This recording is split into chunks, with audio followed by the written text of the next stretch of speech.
Selamat pagi Pak Salis. Pada pagi hari ini, saya akan mempresentasikan review teks saya yang berjudul Life of Pi. Nah, jadi pemeran dalam film Life of Pi ini ada banyak. Yang pertama ada Irfan Khan sebagai Pi Patel, kemudian Sultan Sharma sebagai Pi yang berusia 16 tahun, kemudian ada Raffi Pal sebagai Yan Martel, ada Tabu sebagai Gita Patel Ibu Pi, dan yang lain sebagainya. Nah, untuk review tesnya sendiri, jadi P-scan monitor Patel ini memiliki nama. Nama fullnya adalah P-scan monitor Patel. Nah, nama ini memiliki inspirasi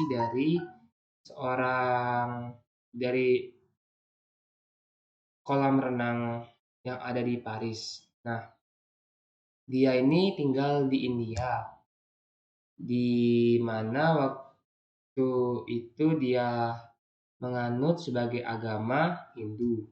Dan kemudian dia menemukan sebuah gereja yang dimana dia tidak tahu apa arti gereja itu dan bertanya-tanya kepada seorang umat Kristiani dan apakah cara mereka berdoa dan bagaimana cara gereja ini melakukan suatu persembahyangan, dan dia pun tertarik untuk mengikuti agama Kristiani tersebut.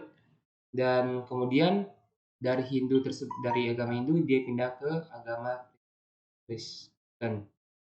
Setelah dia berpindah ke agama Kristen, kemudian ia bertemu lagi kepada seorang ustadz yang ada di India sana, dan dia bertanya-tanya lagi tentang sebuah masjid yang ia lihat secara tidak sengaja, dan bertanya-tanya apakah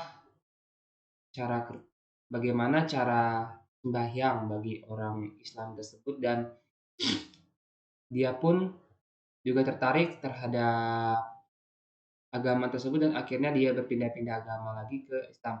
Sampai pada akhirnya dia berpindah agama yang untuk terakhir kalinya yaitu Katolik.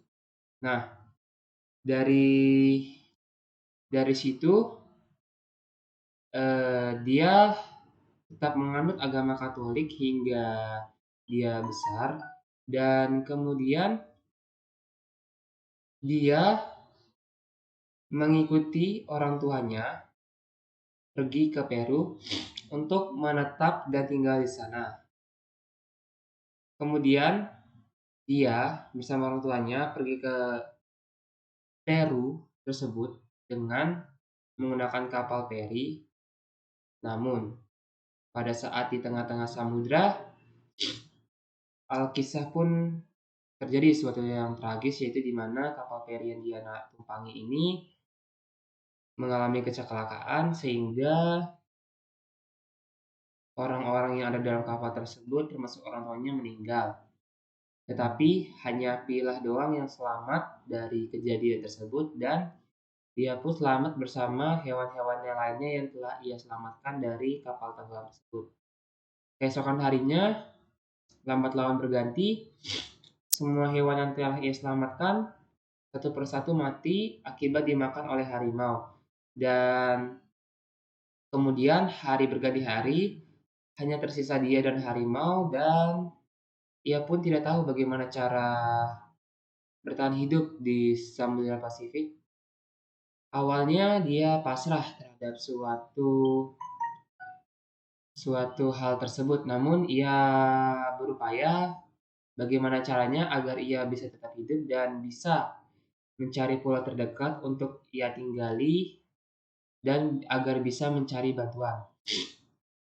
Dia pun memohon kepada Tuhan, satu-satunya dari agama Hindu hingga Katolik, dia memohon kepada Tuhan agar diberikan bantuan kepada dia supaya dia bisa bertahan hidup di samudra.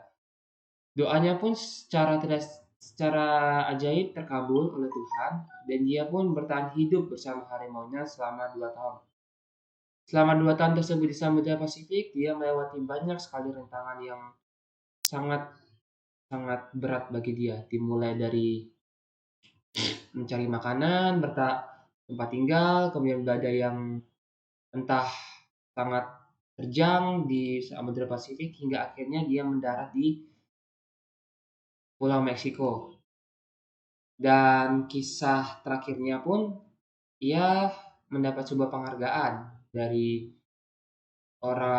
dari pemerintah Meksiko di mana dia berhasil bertahan hidup di Samudra Pasifik dan kemudian dia pun bertanya-tanya kepada orang-orang apakah saya layak mendapatkan ini, dan ternyata orang-orang pun takjub terhadap dia bagaimana cara dia bertahan hidup di Samudra Pasifik karena menurut orang-orang itu tidak ada yang tidak mungkin bisa hidup di Samudra Pasifik.